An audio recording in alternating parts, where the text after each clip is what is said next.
සියලුදෙනා සාදරයෙන් පිළිගන්නවා සිනමාචාරිකාවට. ඉතින් මිත්‍රවරුනි, මේ දවස් ටිකෙන් නම් මගේ ආදරණීය මිත්‍රයින්ට ෆිල්ම් වලින් නම් අඩුවක් නැතුව ඇති. ඔන්න අදත් ඒ වගේම සුපිරිම ගානේ කතාවක් ගේන්නයි සූදානම. කතාවට යන කලින් මගේ ආදරණීය මිත්‍රින්ට පුංචි මතක් කිරීම් දෙකක් තියෙනවා. පළවෙනි එක තමයි ඔයාලා තාමත් අපේ සිනමාචාරිකාව Facebook page එක follow කරලා නැත්නම් ඔයාලගේ ආදරණීය මිත්‍රයාට කරන පුංචි උදව්වක් වශයෙන් දැන් මේ පැත්තත් follow කරලා තියාගන්න. දෙවෙනි කාරණාව තමයි මිත්‍රවරුනි, මොකද තාමත් මේ subscribers ලක්ෂ 3 ගමනට මෙච්චර පරක්කු. ඉතින් එහෙම වෙන්න දෙන්නේ නැතුව අපි මේ ගමනත් ඉක්මනටම යමු නේද? එහෙනම් මිත්‍රවරුනි, channel subscribe කරගෙනම අපි අද කතාවට යමු.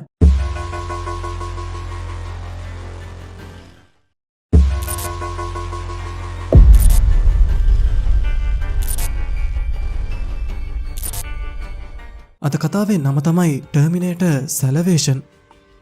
කතාව පටන් ගන්න මිත්‍රවරුනි ඇමරිකාවේ බන්ධනාගාරික සිදුවීමකිනුයි. මේ පුද්ගලයාගේ නම තමයි මාකස්. මාකස් මෙතනදී මුණ ගැහෙන්න ඔය සෙරීනා කියන කාන්තාව වෙනවා. මාකස් අතින් යම්කිසි ඝාතන සිදුවීමක් සිද්ධ වෙලා තියෙනවා. ඒකට දඩුවම් වශයෙන් මාකස්ව විදුලි පුටුවට යවන්න තීරණය කළයි තියෙන්නේ. මෙතනට මේ සෙරීනා කියන කාන්තාව ඇවිල්ලා තියෙන්නේ මාකස්ගේ මරණයෙන් පස්සේ එයාගේ ශරීරය ගැන අධ්‍යයනය කරන්න, එයාගේ අවසාන කැමැත්ත ලබා ගන්නයි. කොහොම හරි මෙතනදී මාකස් මේ දෙයට අකමැති වෙන්නේ නැහැ. ඔයා කළේ ගොඩක් විශිෂ්ට ක්‍රියාවක් නෑ. මම වරදකාරයෙක්. මාව කපලා දාන්න මෙතන කිසි දෙයක් ඉතුරු නොවෙන්න. ඉතින් මේ සිද්ධියෙන් පස්සේ මිත්‍රවරුනි මාකස් ඔහුගේ මරණ දඬුවම් ක්‍රියාවලිය වෙතට මේ ආකාරයෙන් රැගෙන එනවා. ඉතින් මේ හැම දෙයකටම පස්සේ අවසාන වශයෙන් මාකස් දකින්නේ අර සෙරීනා කියන කාන්තාවගේ මූණයි. මේ සිද්ධියෙන් පස්සේ කතාවේ ෆ්‍රේම් එක ඇදෙන්නේ මිත්‍රවරුනි 2018 කාලවකවානුවටයි. මේ කාලවකවානුව වෙනකොට ස්කයිනෙට් නමින් හඳුන්වන සමාගමක් මගින් ටර්මිනේටර්ස්ලව නිර්මාණය කරන්න පටන් අරන් තියෙනවා. කෙසේ නමුත් මේ වෙනකොට ඒ තත්ත්වය දැන් නරක අතට හැරිලා ටර්මිනේටර්ස්ලා විසින් මිනිසුන්ව විනාශ කරන කාලයකයි උදා වෙලා තියෙන්නේ. මේ යුද්ධය දිනන්නේ මේ මිනිසුන්ගේ එකම බලාපොරොත්තුව විදියට ඉන්නේ ජෝන් කෝනර් කියන පුද්ගලයයි. ඉතින් මේ විදියට ප්‍රහාරක ඩ්‍රෝන් යානාවක් මගින් ටර්මිනේටර්ස්ලාට අයිතිව තියෙන පරීක්ෂණාගාරයක් වෙතට තමයි පහර දීමක් සිද්ධ කරන්නේ. විශාල පිපිරීම් මාලාවක් හමුදාව මේ ප්‍රදේශයට ගොඩ බහින්න පටන් ගන්නවා. මේ ගොඩ බහින අය අතරින් මෙන්න මේ කෙනා තමයි ජෝන් කෝනර් කියන්නේ. කෝනර්ගේ නායකත්වයේ යටතේ දැන් ක්‍රියා කරන කණ්ඩායම මේ පහළ තියෙන උමක වෙතට ඇතුල් වෙන්න පටන් ගන්නවා. රෝප ආධාරයෙන් පහළට ආවහම ඔවුන්ට පහළට ගමන් කරන්න සැලකිය යුතු දුරක් තියෙනවා. කොහොමරි මේ විදිහට පහළටත් ආවට පස්සේ කණ්ඩායමට වතුර තියෙන ප්‍රදේශයක් තමයි මුණ ගැහෙන්නේ. ඔවුන් මේ ස්ථානයේ රොබෝලා බලාපොරොත්තු වුණත් කිසිම කෙනෙක් පේන්න නැහැ. කොහොමරි ඇලර්ට් එක කට්ටියක් ඉදිරියට ඇදෙති තමයි එකපාරටම වතුරට ඉඳලා ස්වයංක්‍රීය රොබෝ කෙනෙක් මතුවෙන්නේ. මේ වෙලාව ඉක්මනින්ම ක්‍රියාත්මක වෙච්ච කණ්ඩායම මේ රොබෝ විනාශ කළා දානවා. අනතුර මේ භූගත පරීක්ෂණාගාරයේ ටිකෙන් ටික යනකොට මිත්‍රවරුනි ඔවුන්ට අතහාගත නොහැකි දේවල් තමයි ටික ටික දකින්න ලැබෙන්නේ. පොඩ්ඩක් ඉන්න මේ අපි අර කතාවේ මුලදී දැකපු මාකස් නේද? මාකස්ගේ බොඩි එක මෙතන. කොහමද මෙතනේ ජෝන් ඒ දෙවිඩිය ගණන් ගන්නෑ. තාටියක් ඉදිරියට එනකොට ජෝන්ට දකින්න ලැබෙනවා මිනිස්සුන්ගේ බල්ලු ගානට දාලා හිර කරලා තියෙනවා. මේ ස්ථානයේ දත්ත පරීක්ෂා කරලා බැලුවම උන්ට හොයාගන්න ලැබෙනවා මේ මිනිස්සුන්ගේ සෑන් ෆ්‍රැන්සිස්කෝ වලින් තමයි මෙතනට අරන් ඇවිල්ලා තියෙන්නේ කියලා. අලුත් ටර්මිනේටර් ව්‍යාපෘතියකට මේ වෙලාවේ කෝනර් දකින්නවා ඔවුන් අලුත් ටර්මිනේටර් කෙනෙක්ව නිර්මාණය කරලා තියෙනවා කියලා. මෙතෙක් ඉඳලා තියෙන්නේ ටර්මිනේටර් 600 විතරයි. දැන් ඔවුන් ටර්මිනේටර් 800 කෙනෙකුත් නිර්මාණය කළා. ඒක නම් එච්චර හොඳ දෙයක් නෙමෙයි. දැන් ඉතින් මෙයාලට තියෙන්නේ ඉක්මනින්ම මේ මිනිස්සුන්ව මේ ස්ථානෙන් ගලව ගන්නයි. ඒ සඳහා අන දෙන්න කෝනර් උඩට එනවා. නමුත් උඩට ආවම තමයි කෝනර්ට මොකක් හරි වැරද්දක් තේරෙන්න ගන්නේ. ඔහු වටපිටාව බලනකොට ඔහුගේ නිලධාරියෙක් ඝාතනය වෙලා. අනතුරුව කෝනර් ඉක්මනටම ගුවන් යානයට ගොඩ වෙලා පයිලට්ට කියනවා යානේ සූදානම් කරන්න කියලා. මෙන්න ඒ පාර පයිලට්ුත් මැරිලා. ඉතින් මොකක් හරි විශාල අනතුරක් සිද්ධ වෙන්න බව තේරුම් ගත්ත කෝනර් මේ වෙලාවේ යානේ පනකන්වගෙන ඉහළට ගමන් කරන්න පටන් ගන්නවා. කෝනර් ඉහළට ඇදිලා විනාඩි 2ක් ගත වෙන්නත් කලින් අර පරීක්ෂණාගාරයේ තුලින් විශාල පිපිරීමක් හට ගන්නවා. මේ පිපිරීමෙන් කෝනර්ගේ හෙලිකොප්ටර් එකත් ඔය විදියට අනතුරට ලක් වෙනවා. Taman එක්ක මුළු කණ්ඩායමම තමන්ගේ ඉදිරි පිටම සමූල ඝාතනය වුණා. කෝනර් විතරයි අවසානයේදී ඉතුරු වුණේ. පේනාන පිපිරීමේ තරම කෝනර් මේක තියා විදියට බලන් ඉන්නකොට එකපාරටම බාගට විනාශ වෙලා ඉන්න ටර්මිනේටර් කෙනෙක් කෝනර්ට පහර දෙන්න පටන් ගන්නවා. කොහමරි මූත් එක්ක එන පොරවැදීමක් කරපු කෝනර් අන්තිමට මැෂින් ගන්නක් පාවිච්චි කරලා තමයි මූ සල්ලඩයක් කරලා දාන්නේ. ඉතින් මේ සිද්ධකරු මෙහෙමෙන් කෝනර් විතරයි පණ පිටින් බේරුනේ. ඔහු නැවතත් තමන්ගේ මූලස්ථානයේ බලා ගමන් ආරම්භ කරනවා. මේ සිද්ධ වෙච්ච විනාශයෙන් කෝනර් විතරක් බේරුණා කියලා අපි හිතුවට මිත්‍රවරුනි තවත් එක්කෙනෙක්ගේ ජීවිතය බේරිලා තියෙනවා. රාත්‍රියේ උදා වෙනවත් සමග කවුද මේ සුන්බුන් අතරින් එළියට එන්නේ? මේ වෙන කවුරුත් නෙවෙයි මිත්‍රවරුනි. අපි කොයි කවුරුත් දන්න මාකසුයි. ඔහුටත් හිතා ගන්න බෑ තමන්ට මේ මොකද්ද සිද්ධ වෙලා තියෙන්නේ කියලා. එළියට ඇවිල්ලා හයියෙන් කෑ ගහන ඔහු ඊගාට ඔය මිනිස්යාගේ ඇඳුම ඇඳ ගන්නවා. කෝනර් මේ වෙනකොට ගලවා ගැනීමේ යානයක් තුල තමයි ගමන් කරන්නේ. ඔහුට අවශ්‍යයිලු ඉක්මනින්ම සේනාපතිය මුණ ගැහෙන්න. ඉතින් මේ කුණාටුව මැද්දෙම කෝනර් පයිලට් කියනවා තමන්ගේ මුහුදට විසික් කරන්න කියලා. කෝනර්ට පිස්සුද කියලා කල්පනා කරන පයිලට් මුහුද ගාවට විතර ලං කරනවත් එක්ක කෝනර් මුහුදට පයින්නවා. ඉතින් මෙයාලා පහලින් ගමන් කරමින් හිටපු සබ්මරින් එකක් මගින් තමයි කෝනර්ව අරගන්නේ. මගේ මිනිස්සු ගොඩක් අර උමගේට මැරුණා. මට දැනගන්න ඕනි අපි මොකක්ද එතන හෙව්වේ කියලා. අපි විසඳුමක් හොයාගත්ත කොන. ඒකෙන් පුළුවන් මේ යුද්ධය එක පාරට ඉවර කරන්න. අපි දන්නවා යන්ත්‍ර පාවිච්චි කරනවා කියලා. කෙටි තරංග සම්ප්‍රේෂක අදහස් හෝමාරු කරගන්න. බුද්ධියට සැඟ වූ සංඥා ස්ථානයක් තියෙනවා ප්‍රධාන නාලිකාව යටතේ. ඒක ඊට දෙනවා කෙලින් මේ යන්ත්‍රය පාලනය කරන්න. ස්කයිනෙට් එකේ යන්ත්‍ර සහ ඊට අදාළ සියල්ලම. ඉතින් මේ වෙලාවේ කොන කියනවා ඒක මට දෙන්න. මං ඒ වැඩේ කරන්නම් කියලා. අනතුරුව සේනාපතිවරුන් තීරණය කරනවා මේ වගකීම කොනට බාර දෙන්න. මේ වගකීමත් බාරගත්ත කොන ඊකට එන්නේ තමන්ගේ ප්‍රධාන මූලස්ථානයේ වෙතටයි. පේනවනේ කොනට කට්ටිය ගරු කරන විදිය. තමන් එක ගිය මිනිස්සුන්ගේ අහිම්වීම ගැන කොන තවමත් ලොකු කනගාටුවකුනේ ඉන්නේ. මේ අතරපාරේ වෙනකොට මරණයෙන් අවදි වෙච්ච මාකස් නගරයක් දිශාවට ගමන් කරන්න පටන් ගන්නවා. මේ ඉන්නේ කොනගේ ආදරණීය බිරිඳ කෙටි. දෙන්නත් එක්කලා එකතු වෙලා ඔය අර සේනාපති ලබා දුන්න සංඥාව ගැන තමයි පරීක්ෂා කරන්නේ. ඒක වැඩ කරත් හොඳයි. ඒත් ඒක අවිනිශ්චිතයි. අපිට පරිස්සම් වෙන්නම සිද්ධ වෙනවා. ඔන්න දැන් අපේ මාකස් නගරයක් වෙතට ළඟා වෙලා මුළු නගරයට මොකද්ද මේ සිද්ධ වෙලා තියෙන විනාශය කියලා තමයි ඔහුත් බලාගෙන කල්පනා කරන්නේ. මේ මුළු නගරයම මේ වෙද්දී ටර්මිනේටර්ස්ලා විසින් ආක්‍රමණය කළයි තියෙන්නේ. නගරයේ දිගේ විදියට මාකස් ඇවිදගෙන යද්දී ඉතිරියෙන් උට මුණ ගැහෙන ටර්මිනේටර් කෙනෙක් විසින් මාකස්ට වෙඩි තියන්න පටන් ගන්නවා. මේ වෙලාවේ නාතුනට කෙනෙක් ඇවිල්ලා තමයි මාකස් එක පාට බේරගන්නේ. මං හිතන්නේ මේ ටර්මිනේටර්ස්ලාට මිනිස්සුන්ව විනාශ කරන්න අන ලබා දීලායි තියෙන්නේ. ඔවුන් ජීවිතයක් ඩිටෙක්ට් කරගත්තාම ඒක විනාශ කරනකන් නතර වෙන්නේ නැහැ. කොහමරි මෙතනදී මේ කොල්ලා මේ රොබෝ තමන්ගේ උකුලකට අසු කරනවා. දැන් ඉතින් මොකාද ඔය කාගේ එල්ලිලා හිටපන්. ඔයාට ජීවිතේ බේර ගන්න ඕන නම් මාත් එක්ක එන්න කියලා මාකස්වත් එක්ක කරගෙන මේ කයිල් කියන කොල්ලා තමන් සැඟවිලා ඉන්න ස්ථානය වෙතට එනවා. මිත්‍රවරුනි 1x සයිට් එක ගැන පුංචි දැනුවත් කිරීමක් කරන්නයි හදන්නේ. ඉතින් ඔයාලා පුළුවන් ලෝකයේ තියෙන විවිධ තරගාවලි බලන්න වගේම ඒවට ලංසු තියන්න. උදාහරණයක් විදිහට ගත්තොත් ක්‍රිකට් මැච් එක කවුද දිනන්නේ? කවුද වැඩිම ලකුණු රැස් කරගන්නේ? වගේ දේවල් අනුමාන කරලා මුදල් තියාග විතරක් නෙමෙයි. iPhones, BMW cars, laptops වගේ ගොඩක් දේවල් වල ජයග්‍රහණය කරගන්න පුළුවන්. තව ඔයාලට මේක ඇතුලේ ප්ලේ කරන්න පොඩි games ඕන තරම් තියෙනවා. රෙජිස්ට්‍රේෂන් එකේදී මතක් කරලා චාරිකාව 7 කියන කෝඩ් එක පාවිච්චි කරලා බෝනස් එකක් අරගන්න. තවත් විශේෂ අවස්ථාවක් ගැන ඔයාලට කියන්නයි හදන්නේ. චාරිකාව 7 කියන කෝඩ් එක පාවිච්චි කරලා අලුතෙන් රෙජිස්ටර් වෙන 5 දෙනෙකුට රුපියල් 1000 ගානේ ෆ්‍රෙෂ් ඩිපොසිට් 5ක් අපි ගන්න ලබා දෙනවා. වැඩි විස්තර දැනගන්න පල්ලෙහා තියෙන WhatsApp channel join වෙලා ඉන්න. මේකට ඔයාට සල්ලි දාන්න වගේම සල්ලි ගන්නත් හරිම ලේසියි. iPay, UPay, සම්පත් විශ්ව බැංක් ට්‍රාන්ස්ෆර් කළා හරි. ඔයාට මේකට සල්ලි දාන්න වගේම ඔයා දිනන සල්ලි වලට බොහොම පහසුවෙන් අරගන්නත් පුළුවන්. කමෙන්ට් ටයිපින් කරලාදී වැඩි විස්තර චෙක් කරලා බලන්න. ඒත් මේ ටර්මිනේටර් නම් තාමත් නතර වෙන පාටක් නැහැ. මූ තමන්ගේ කකුල විනාශ වෙන්න වෙඩි තියාගෙන කකුලකුත් නැතුවම ආයෙත් හන්ටින් කරන්න පටන් ගන්නවා. කොමරුඩට ආවට පස්සේ කයිල්ට ඉන්නවා තවත් පුංචි යාළුවෙක් ස්ටාර් කියලා. ස්ටාර්ට කයිල් මෙතනදී පොඩි සිග්නල් එකක් දෙනවත් එක්ක මේ පුංචි කෙල්ල ඇවිල්ලා ওই රෝප් එක කපලා දානවා. මේකෙන් විශාල යකඩ කරත්තයක් ටර්මිනේටර් එකේ ඇඟුලට වැටිලා ඒකෙන් නුව විනාශ වෙලා යනවා. ඉතින් මේ විදිහට තමයි මේ නගරේ ජීවත් වෙන මිනිස්සුන්ගේ ජීවිත ගත වෙන්නේ මිත්‍රවරුනි. ඔවුන් ටර්මිනේටර්ස්ලාත් එක්ක ඔවුන්ගේ ජීවිත ආරක්ෂා කරගන්න ලොකු වෙහසක් දරනවා. දැන් කයිල්ට ප්‍රශ්නේ මේ නාදුන්න පුද්ගලයා කවුද කියලා. මට කියනවා තමුන් කවුද කියලා. මේ වෙලාවේ තුවක්කුව ඇදලා ගත්ත මාකස් කියනවා ඔයා කාට හරි තුවක්කුවක් දික් කරන් ඉන්නවා නම් කොකා ගස්සන්නත් සූදානමින් ඉන්න කියලා. මං වාගෙන් ප්‍රශ්නයක් අහන්න. අර මකුල මොකක්ද? ටර්මිනේටර් T600 මොකක්ද අද දවස? මොකක්ද අවුරුද්ද? මේ 2018. මං හිතන්නේ මාකස් මේ ටර්මිනේටර් සීන් එක ගැන කිසිම දෙයක් දන්නේ නැහැ. මාකස් ටික්මනින්ම දැන් මෙහෙන් පිට වෙන්න ඕනිලු. ඒකට උඩ සිත් වෙනවා යම්කිසි වාහනයක් හොයාගන්න. කොහොම හරි කට්ටිය මෙතන කතා කරමින් ඉන්නකොට ටර්මිනේටර්ස්ලාගේ සර්චින් ඩ්‍රෝන් යානාවක් මේ අසලින් ගමන් කරනවා. මේ දේ ඔය මිනිස්සුන් හොයමින් තමයි ඔය විදිහට ගමන් කරන්නේ. කතාවේ ෆ්‍රේම් එක එතනින් කට් වෙනවා අපේ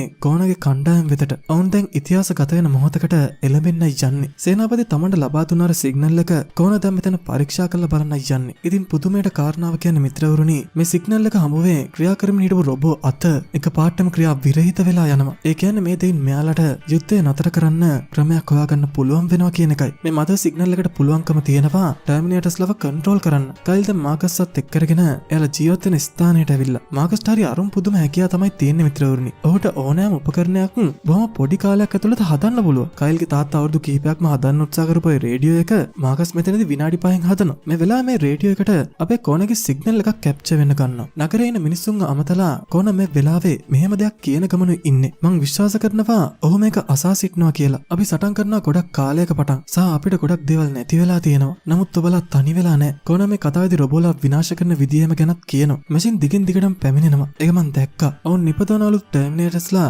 අලුත් ක්‍රමයකට අපිව මරන්න ස්කයිනෙට් එක යම්කිසි විශාල දෙයක් සැලසුම් කරනවා. මම ජෝන් කෝන ඔබගේ සහාය මම බලාපොරොත්තු වෙනවා. ඉතින් මේ කතාවෙන් පස්සේ කයිල් තීරණය කරනවා ජෝන් කෝනව හොයාගෙන යන්න. පහවදා උදෑසනම ඔන්න දැන් මාකස් තමන්ගේ ගමන සඳහා කැඩිච්ච වාහනයක් හදන්න පටන් අරගෙන වාහනේ නම් දැන් සෑහෙන දුරකට හදලා ඉවරයිලු. හැබැයි ප්‍රශ්නේ කියන්නේ මාකස් තනියෙන්ලු යන්නේ. මිනිහට ජෝන් කෝනව මුණ ගැහෙන්න යන්න අවශ්‍ය නැල්ලු. කොහමද මේ දෙයට කයිල් මෙතන වාද කර කර ඉන්නකොට අර සර්චින් ඩ්‍රෝන් යානයක් මෙතනටත් එනවා. ඉක්මනින්ම වාහනේ වාහනේ පනගන්වගත්ත කට්ටිය හැකික්මනින්ම මේ ස්ථානෙන් ඉවත් වෙන්න පටන් ගන්නවා. නමුත් ඩ්‍රෝන් යානය තවමත් මෙයාලගේ පසුපසින් කොහමද යකඩ බාරයකින් පහර දීලා තමයි මේ ඩ්‍රෝන් යානය විනාශ කරලා දාන්නේ. කලබලේ ඉවරනට පස්සේ මාකස් කියනවා ජීවත් වෙලා ඉන්න ඕනි නම් මං ඩ්‍රයිව් කරන්නම් කියලා. කෝනගේ පරීක්ෂණ කණ්ඩායමට දැනගන්න ලැබෙනවා එල්ලේ කියන ප්‍රදේශයේ මිනිස්සු කණ්ඩායමක් තවමත් ජීවත් වෙනවා කියලා. ඉතින් කෝන කියනවා මේ ප්‍රදේශයට යානා පිටත් කරන්න කියලා. අනතුරුව කෝනගේ යානා යටතේ ප්‍රහාරක යානා දෙකක් මේ විදියට ගමන් පටන් ගන්නවා. මේ එල්ලේ කියන ප්‍රදේශයටම තමයි මේ තුන්දෙනාත් දැන් මේ විදි ළඟා වෙමින් ඉන්නේ. අවාසනාවකට ඔවුන්ගේ දැන් වාහනේ ඉන්ධන අවසන්. ඒක නිසා ගෑස් ස්ටේෂන් එක නතර කරපු කට්ටිය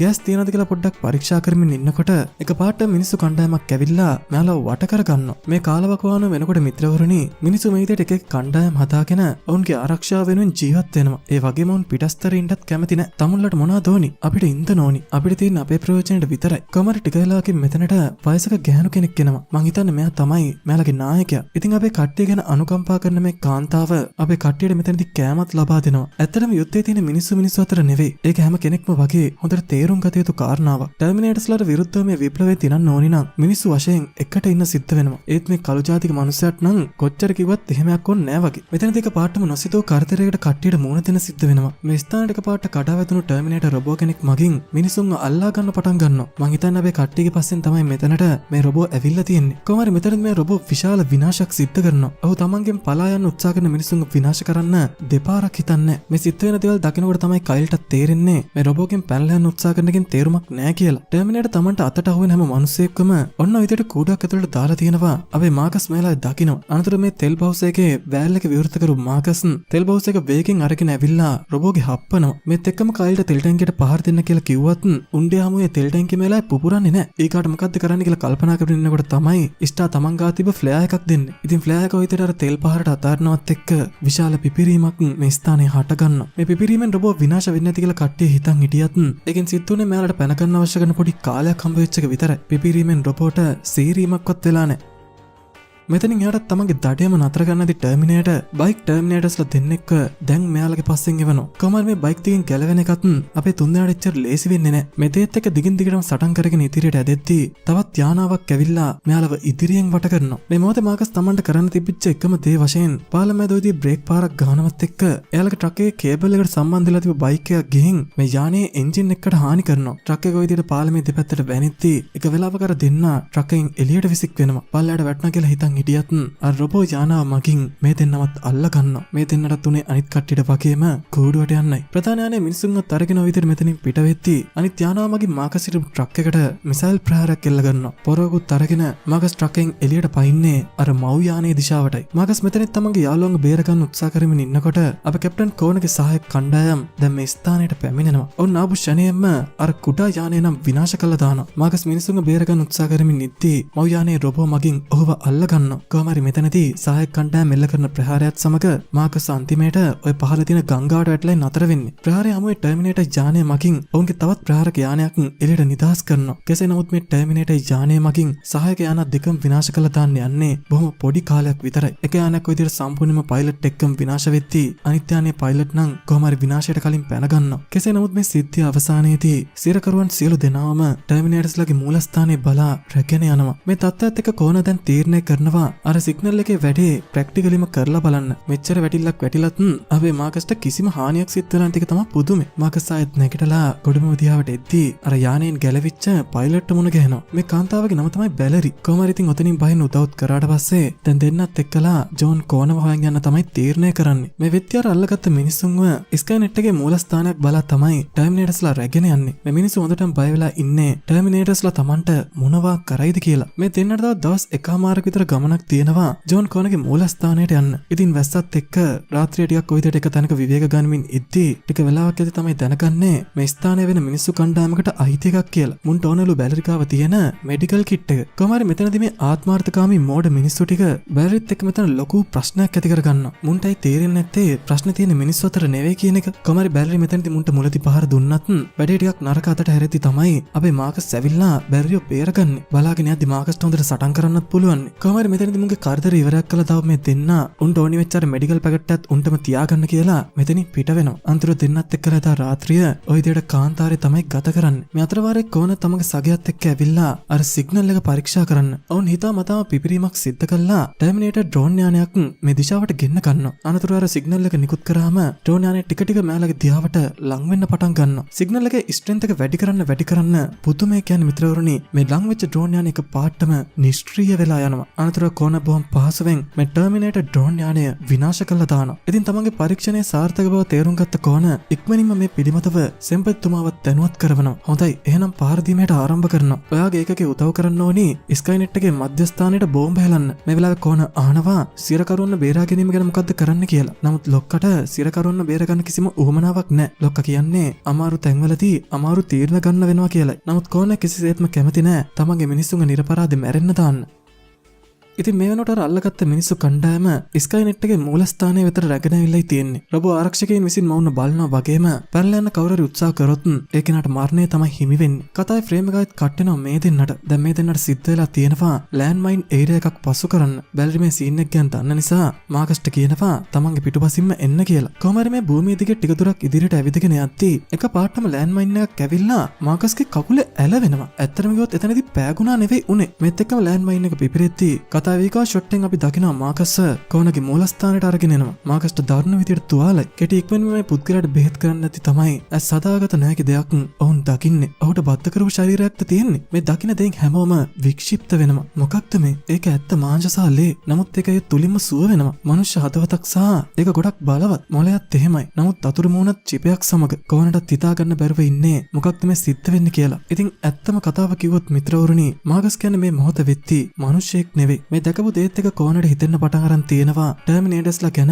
අපි තව දන්නේ මොනවද කියලා. ඔවුන් දැන් මාකස් හිර කළයි තියෙන්නේ. තම මිනිහෙක් කියලා මාකස් කොච්චර කිව්වත් ඉතින් මෙයාලා දැන් ඔහු මයින්නේ ටර්මිනේටර් කෙනෙක් ගන්නට දාලයි. තර්ජනයක් විදියට තමයි ඔහු දකින්නේ. බැලරි කෝනටත් තේරුම් කරලා දෙන්න උත්සාහ කරනවා මාකස්ගෙන් අපිට කරදරයක් නැති බව. නමුත් කෝන එක පිළිගන්න කැමති නැහැ. කෝන දැන් හදන්නේ වෙන ටර්මිනේටර්ස්ලාට කරනවා වගේම මාකස්වත් විනාශ කළා දාන්න. ස්කයිනෙට් පරීක්ෂණාගාරය තුල මේ විදිහ අල්ලගත්ත මිනිස්සුන්ව විවිධ කණ්ඩායම් වලට වෙන් කරන්න පටන් අරගෙන. එතකොට මේ මිනිස්සු අතරින් අපේ කයිල්ව මෙයාලා වෙනම අරගන්නවා. මාකස්ගේ ශරීරයට කිසිම වෙඩි තැවීමකින් කිසිම හානියක් සිද්ධ වෙන්නේ නැහැ. බාන්ස් තමන්ගේ සහෝදරයාගේ නැතිවීමේ පලිය මේ විදිහට මාකස්ගේ පිටින් යාමින් ඉන්නකොට බැරි ඇවිල්ලා කියනවා කෝනට ඔයාව පොඩ්ඩක් මුණ ගැහෙන්න ඕනි කිව්වා කියලා. ඉතින් බාන්ස් මෙතනින් ගියාට පස්සේ බැරි මෙතනට ඇත්තටම ඇවිල්ලා තියෙන්නේ මාකස්ව බේර ගන්නයි. ඉතින් ඉක්මනට මාකස්ව නිදාස් කරන වැඩේ බැරි මෙතන පටන් ගන්නවා. කෝන කැටියක කතා කරමින් ඉන්නකොට බාමස් ඇවිල්ලා අහනවා මට කතා කරාද කියලා. මෙත් එක්ක මූලස්ථානයේ එලාම් නාද වෙන පටන් ගන්නවා. බැරිගේ මග පින්න මෙයටතේ දෙන්න පලායම පටන් ගත්තී. කෝනගේ මිනිස්සු දැන් ඉවක් බවක් නැතුව එක දිගට පහර දෙනවා. ඔවුන්ට ඔවුන්ගේ කෙනෙක් වෙච්ච බැලරි ඉන්නවද කියලාවත් ගානක් නැහැ. එල්ල වෙච්ච රොකට් ලොන්චර් ප්‍රහාරයේ ගිනිසැරෙන් බේරුනේ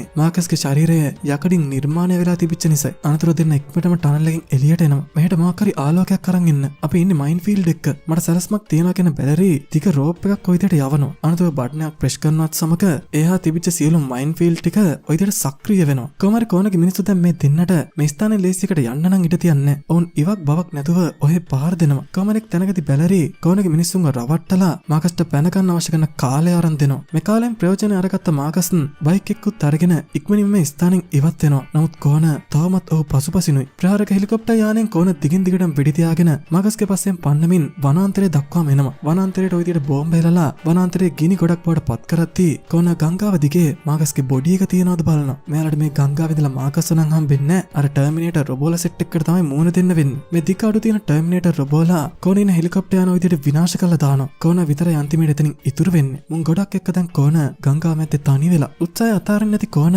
මුඩ දිගින් දිගටම පහර දෙමින් ගංගාවෙන් ගොඩබිමට යන උත්සාහ කරනවා. නමුත් මේ වෙලාවේ මුන්ගේ ප්‍රමාණය වැඩි වෙනවත් එක්ක කෝනට එල්ලෙන්න කිව් මාරාන්තික ප්‍රහාරයකින් මාකස් තමයි ඔහු බේරගන්නේ. දැන් මේ හොඳටම ඇති. කයිල් රීස් ඉන්නේ ස්කයිනෙට් එකේ. ඔයාව කරොත් ඔහු මැරෙයි. මොකද්ද මේ කයිල් රීස්ගේ සම්බන්ධය මිත්‍රවරුනි? මේ කතාවට අනුව කයිල් රීස් කියන්නේ නිකන් කෙනෙක් නෙවෙයි. ඔහු තමයි මනුෂ්‍ය ජාතිය බේරගන්න පුළුවන් ටයිම් ලයින් එකේ ඉන්න මූලිකම කෙනා. මට මේ දේ කරන්න පුළුවන්. කොහොමද? පොඩ්ඩක් බලන්න මන් දිහා. ඕකමයි මම ඔයාව විශ්වාස කරන්නේ නැත්තේ. මම විතරයි ඔයාට තියෙන එකම බලාපොරොත්තුව. කොහමරි මෙතනදී කෝන මාකස්ට යන්න ඉඩ දෙනවා. මොකද උඩ විශ්වාසයක් ඇති වුණා මේ සටන ඉවර කරන්න මාකස්ගේ උදව් Tamanට ලැබෙයි කියලා. ටික වෙලාවකින් කෝනගේ ඉතුරු කට්ටියත් මෙතනට එනවා.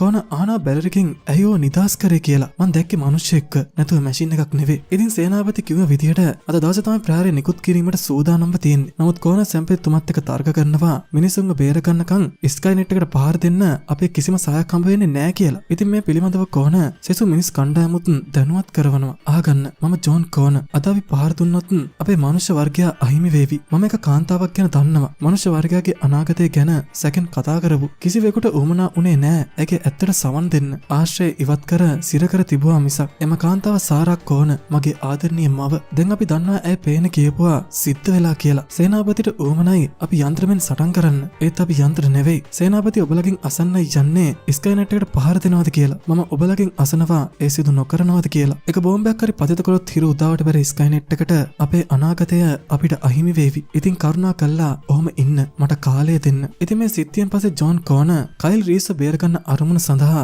ස්කයිනෙට් එකට තනියම ගමන් කරන්න තීරණය කරනවා. ඔහු ඒ සඳහා මුලින්ම අර රොබෝ බයික් එකක් තමයි හොරකම් කරන්නේ. පස්සේ ඒකෙම නැගලා තමයි ගමන පටන් ගන්න. මේ අතර පාරේ වෙනකොට අපේ මාකස් ස්කයිනෙට් එකේ ප්‍රධාන මූලස්ථානයේ අසලටම ඇවිල්ලා රොබෝලා විසින් මෙතෙන් දෙව පරීක්ෂා කරත් ඔහු පරීක්ෂා වෙන්නේ රොබෝ කෙනෙක් විදිහටයි. ඒක නිසා මාකස්ට කිසිම ප්‍රශ්නයකින් තොරව ස්කයිනෙට් එකට ඇතුල් වෙන්න හම්බ වෙනවා. මාකස්ට දැන් ඕනි කරලා තියෙන්නේ Tamanට මේ දේ සිද්ධ කරේ කවුද කියන එක හොයාගන්නයි. ජෝනුත් දැන් ටිකෙන් ටික ළඟා වෙන ගම. එහෙන් මෙහෙන් සැකෙමින් මාකස් පාලක මධ්‍යස්ථානයේ තියෙන තැන හොයාගෙන තමයි ඔය ගමන් කරන්නේ. කොහොන දැන් මාකස්ගේ සිග්නල් එක ලැබෙනකන් බලාගෙන ඉන්නවා. ඉතින් ප්‍රධාන පාලක මධ්‍යස්ථානයේ වෙතට මාකස් මේ විදියට ආවට පස්සේ ඔහු තමගේ ශරීරයේ මේ කම්පියුටර් එකත් එක්ක ඔය විදියට කනෙක්ට් කරගන්නවා. මේත් එක්කම හැම දෙයක්ම එකපාරටම ඕෆ් වෙලා යනවා. ටික වෙලාවක තමයි මාකස්ට සින්ක් වීම සම්පූර්ණ වුණා කියලා පේන්න ගන්නේ. මාකස්ට මෙතෙන්දී හැකියාව ලැබෙනවා සියලුම ටර්මිනේටර් රොබෝ යානා නිෂ්ක්‍රීය කළා දාන්න. අනතුරු කයිල් ඉනතන හොයාගත්ත මාකස් ඒ පිළිබඳව කෝනවත් දැනුවත් කරනවා. ඔන්න දැන් තමයි මාකස් තමන් ගැන හොයන්න ගන්නේ. තමන්ගේ බොඩි එක පරීක්ෂා කිරීමෙන් පසුව අර සෙරීනා කියන කාන්තාව යටතේ තමයි මේ පරීක්ෂණ ඔක්කොම වගේ මාකස්ට සිද්ධ කරලා තියෙන්නේ. මං හිතන්නේ ඇය තමයි මේ ටර්මිනේටර් ව්‍යාපෘතිය පිටිපස්සේ ඉන්නේ. කොහොමරි මෙතනදී මාකස් තමන් මැරලා හිටපු කාලේ අතීතයේ සිද්ධ වෙච්ච ගොඩක් දේවල් එක්ක පෙළට දකිනවා. මෙත් එක්ක මාකස්ගේ සිහිය නැති වෙද්දී කතා ෆ්‍රේම් එක කටන ජෝන්ට ඔහු කාල්රිස් ඉන්න ස්ථානේ හොයමින් තමයි දැන් ගමන් කරන්නේ. ප්‍රහාරක ටර්මිනේටර් යන්ත්‍ර විතරයි මිත්‍රවරුනි කලින් අර නිෂ්ක්‍රීය කරේ. තොරටුවත් ඔය විදිහට විවෘත කරන ජෝන් ඇතුල් වෙනවත් එක්ක මෝඩ ටර්මිනේටර් කෙනෙක් ඔන්න ඔතනින් යනවා. මේ අතර වාරේ වෙනකොට සෙම්පති ඇතුළු ඔහුගේ කණ්ඩායම සියලුම සංඥා නිකුත් කරමින් ප්‍රහාරක බෝම්බ මාලාවක් එල්ල කරන්න බලාගෙන ඉන්නේ. නමුත් කෝනගේ සහාය නැතුව මලට ඇත්තට මේ දේ කරගන්න විදියකුත් නැහැ. ඔන්න එහෙනම් ස්කයිනෙට් පරීක්ෂණාගාරයේ තුලටත් කෝන ඇතුල් වුණා. ඔහු Tamanට බේර ගන්න පුළුවන් මිනිස් කණ්ඩායම ඔක්කොම වගේ බේර ගන්නවා. මාකස්ට ආයෙත් ලාවට වගේ සිහිය එද්දී ඔහුගේ ශරීරයේ තිබ්බ හැම තුවාල පැල්ලමක්ම වගේ දැන් 100%ක්ම සුව වෙලා. මෙතන එක පාටම අර සෙරීනා කියන කාන්තාව මතුවෙනවා. සාදරයෙන් පිළිගන්නවා මාකස්. අපි දැනන් හිටියා ආයේ එයි කියලා. සියල්ලටම පසුව ඒ වැඩසටහන කළේ ඔබටයි. මම කවුද? ඔබ තමයි මිනිසාගේ අනාගතය. එකම එක්කෙනා ඔබගේ වර්ගයාගේ. ඇත්තටම ගියොත් මෙතන මේ සෙරීනා නෙවෙයි ඉන්නේ. මං හිතන්නේ ටර්මිනේටර්ස්ලාගේ ඉහළ කෙනෙක් තමයි මෙතන ඉන්නේ. අපිට ඔබ වගේ තව අය නිර්මාණය කරන්න පුළුවන්. මාකස්, ඔබ මැෂින් එකක් නොවන නම් මොකද කරන්නේ? මනුෂ්‍ය ස්වභාවකින් ඔබට ගොඩ කාලයක් පවතින්න බෑ. ඔබ නිර්මාණය කරේ අපිට සේවය කරන්නයි. මෙතනදි මේ ටර්මිනේටර් උත්සාහ කරන මාකස්ව ඔහුගේ පැත්තට නම්මවා ගන්න. නමුත් මාකස්ගේ ශරීරය තුල තවමත් මිනිසෙක් ජීවත් වෙනවා. ඉතින් මාකස් මෙතනදී මිනිසුන්ගේ පැත්ත තමයි අරගන්නේ. වතුර යට ඉන්න අපේ සබ්මැරින් එකට දැන් ලොකු ප්‍රශ්නයක් වෙන්නයි යන්නේ මිත්‍රවරුනි. ටර්මිනේටර් යානයක් මගින් මෙයාලගේ සබ්මැරින් එක තියෙන තැන හොයාගෙන. ඉතින් තප්පර 10ක් යන්නත් කලින් මෙයාව ප්‍රහාරක ටර්මිනේටර් යානය මගින් සබ්මැරින් එක මුහුදුපත් කරලා දානවා. ජෝන් කෝන කයිල් රීස් දිගින් දිගටම හොයමින් යද්දී කයිල් රීස් කෙසේ වෙතත් වෙන කෙනෙක් වුණත් දැන් උඩ මුණ ගැහෙනවා. මේ තමයි අර 800 කියපු ටර්මිනේටර් වරයා. ඔහුත් සම්පූර්ණයෙන්ම මිනිසෙක්ට සමානයි. මාකස් දකින්න වෙලාවේ ජෝන් කාර්තරයක වැටලා ඉන්නවා. විරුද්ධ වෙන්න හදන්න එපා මාකස්. ඔබ දන්නා ඔබ කවුද කියලා. මම දන්නා මං කවුද කියලා. මේ වෙලාවේ මාකස් තමගේ චිප් එක ගලවලා ඉවත් කරනවා. තමුන්ට දෙවෙනි අවස්ථාවක් නොදෙන්නයි තිබුණේ. තමුන්ට ජෝන් කෝනව ආරක්ෂා කරන්න බෑ. බලන් ඉන්නවකෝ. අන්තරේ මේ හැම දෙයක්මත් ඔය විදිහට විනාශ කළා දාව මාකස් ජෝන්ගේ උදව්වට එනවා. මේ අතර වාරයේ වෙද්දී ආ සපෝට් එක සඳහා මූලස්ථානයේ සිට ජෝන් කෝනගේ සගයින් පිටත් වෙන්නයි හදන්නේ. මේ වෙද්දී ටර්මිනේටර් කෙනෙක් කයිල්ලත් අරගෙන එනවා. මොකක් හරි විශේෂ පරීක්ෂණයකට. කොහොමද මේ කාර්තරෙන් කයිල් බේරිලා දුවල යනකොට තමයි ඔහුට ජෝන් කෝන මුණ ගැහෙන්නේ. තමුන් කවුද? මම කයිල් රීස්. කොහොමරි කෝනට අවශ්‍ය කෙනා මුණ ගැහුණා. දැන් ඉතින් තියෙන අර 800 ටර්මිනේටර් කාරයෙන් බේරෙන එක තමයි. ඒක තමයි කරන්න අමාරුම වැඩි. මුඩ දිගින් දිගටම බෝම්බ ප්‍රහාරයෙන් එල්ල කරත් ඌ විනාශ වෙන පාටක් නෑ. කට්ටිය ටික වෙලාවකට මුගෙන් මිස්ප්ලේස් වෙනවා. ඔන්න ඔය තැනට ආවට පස්සේ තමයි මෙයාලට දකින්න ලැබෙන්නේ මේ ස්ථානයේ පවර් කෝ එක. මේ ස්ථානයේ සම්පූර්ණ දූවිල්ල බවට පත් කරන්න පුළුවන් නියුක්ලියර් පවර් එකක් ඒක තුල තියෙනවා. අර ටර්මිනේටර්ගේ බලපෑම යටතේ ජෝන් කෝන මේ ස්ථානයේ විනාශ කරන්න අවශ්‍ය කරන රිමෝට් එකත් කයිලිස්ගේ අතට දීලා ඔහුව ආරක්ෂා සහිතව මේ ස්ථානයෙන් පිටත් කරලා යවනවා. ජෝන්ට තනියෙන් නම් මේ ටර්මිනේටර්ත් එක්ක හැපිලා දිනන්න හම්බෙන්නේ නැහැ. ඒකට තමයි ජෝන්ට අපේ මාකස්ගේ සහාය හම්බ වෙන්නේ. මාකස් මේ ටර්මිනේටර්ත් එක්ක දිගින් දිගට සටන් කරද්දී මේ අතර වාරේ ජෝන් මේ ස්ථානේ විනාශ කරන්න සැලසුම් කරනවා. කොහොමද මේ දෙන්න අතර මේ සටනේ යද්දී ටර්මිනේටර් දකින්නවා මාකස්ට හදවතක් තියෙනවා. ඉතින් මු එක වරම මාකස්ගේ හදවතට පහර දීලා මාකස්ව නිෂ්ක්‍රීය කරනවා. මේ අතර වාරේ වෙද්දී ජෝන්ගේ සහායක කණ්ඩායමුත් ස්ථානෙට ඇවිල්ලා කෝන තමගේ රාජකාරියත් අවසන් කළා යන්න ආදෙත් ඔහුට ඇහෙනවා කෝන උදව් කරන්න කියලා මාකස් කෑගන ශබ්දය බලන් යද්දි මේ ඇත්තටම කෑ ගහලා තියෙන්නේ අර 800 කාරේ කෝන උතනින් පල්ලයට පයින්නවත් එක්ක ටර්මිනේටර් පල්ලයට පයින්නෝ. වෙලාවෙ රත් වෙච්ච යකඩ ගොඩක් මේ ටර්මිනේටර්ගේ ඇඟට හැලෙනවා. නමුත් උගේ ප්‍රබලත්වය කියන්නේ මිත්‍රවරුනි මෙච්චර දෙයක් වෙලත් උන් නතර වෙන්නේ නැති එකනේ. ජෝන් දකිනවා තමන්ගේ යාළුවා බිම් වැටලා ඉන්නවා. ටර්මිනේටර් ගල් වෙලා හිටියත් ඒ වැඩි වෙලාවකට නම් නෙවෙයි වගේ. මේ වෙලාවේ කරන්න තියෙන එකම දේ විදියට කෝන මාකස්ගේ හાર્ට් එකට විදුලි සරක් අල්ලනවා. මේ ෂොක් එකත් එක්ක මාකස්ට ආයෙත් පණ හිටි මාකස් ඒ ෂනේ නැගිටලා 800 කාර්යව සදාටම ඉවරයක් කළා දානවා. අනතුරු ජෝන්වත් ඉක්මනට මාරගෙන මාකස් මේ ස්ථානෙන් ඉවත් වෙනවා. සාය කණ්ඩායම් සියල්ලවත් අරගෙන මෙතනින් ඉවත් වෙලා යද්දී ස්ටාර් ඩෙටනේටර් උපකරණය ජෝන්ගේ අතට දෙනවා. ඉතින් මේත් එක්කම මුළු ස්ථානෙත් ප්‍රධාන පරීක්ෂණාගාරයත් දූ විල්ලක් බවට මේ ආකාරයෙන් පත් වෙලා යනවා. කතාවේ අවසාන හරිය වෙද්දී ටිකක් නරක දෙයක් තමයි වෙලා තියෙන්නේ. අපේ ජෝන්ගේ හදවතට සට්නින් දරුණු ලෙස තුවාලයක් සිද්ධ වෙලා. කෙටි කියන විදියට ඔහුට තව වැඩි කාලයක් නැහැ. ජෝන් මෙතනදී කයිල් රීස්ට තමන්ගෙන් පස්සේ මේ ලෝකේ වගකීම් පවරනවා. මොකද ඔහු එය උපයා ගත්තා. තවාරි අපූර්ව දෙයක් මෙතන සිද්ධ වෙනවා මිත්‍රවරුනි. මාකස් කේට තමන්ගේ හදවත පෙන්නලා කියනවා ඒක අරගන්න කියලා. මට දෙවෙනි අවස්ථාවකට ඉඩ දෙන්න. තමන්ගේ අවසාන වචනේ කීපේ වශයෙන් මාකස් මෙහෙම කියනවා. කොහොම වේවිද ඒ මිනිස්සෙක් වුණොත් ඒ ඔබට සැලසුම් කළ හැකි දෙයක් නෙමෙයි. ඔබට පුළුවන්කමක් නැහැ ජීවිතයක් ඇතුළු කරන්න. එයයි බලය මනුෂ්‍ය හදවතක තිබෙන වෙනස්කම අපසහ යන්ත්‍ර අතර තියෙන. ඉතින් කතාව අවසානයේදී ජෝන් කෝනට ආයෙත් ජීවය ලැබෙනවා. මේ යුද්ධය ජයග්‍රහණය කරා තමයි ඒත් යන්ත්‍ර වලට විරුද්ධව තියෙන සටන වියරුවක්ම තමයි. ඉතින් මිත්‍රවරුනි කතාව ගැන මොකද හිතෙන්නේ? channel එක subscribe කරගෙන comment එකක් දාන්න යන්න අමතක කරන්න එපා. මම දන්නවා සමහරුන්ට නම් මේ කතාව ටිකක් මොලේ කුරුවල් වෙන්න ඇති කියලා. මේ කතාව ඔයාලා කියවගත්ත විදිය අනිවාර්යෙන් පල්ලෙන් comment එකක් දාන්න යන්න. මොකද ඒ අදහස් මටත් වටිනවා. එහෙනම් මිත්‍රවරුනි තවත් දවසක මම බලාපොරොත්තු වෙමින් මම අදට සමු ගන්නවා. සියලු දෙනාටම ජය වේවා.